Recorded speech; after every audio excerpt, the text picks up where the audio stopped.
ఉంది. సాయంత్రం school gate దగ్గర అందరి ముందు ఆడిని ఏసేయాలనుంది.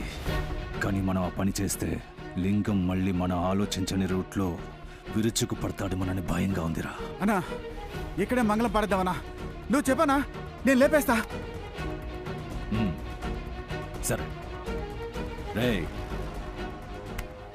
ఎందుకు కొట్టావు దేనికి కొట్టావని ఎవ్వడికి అర్థం కాకూడదు.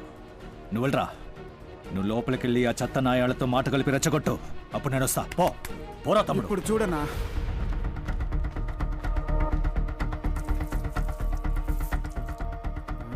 రేయ్ దొన్నపోతులాగా నా కాళ్ళ మీద పోస్తావేంటరా? గురు చూసి బేసిన్లో పోయిరా. ఏమయ్యా గోడ అడ్డంగా ఉందిగా, కాళ్ళ మీద ఎలా పడుతుంది? ఇప్పుడు పడుతుంది చూడు.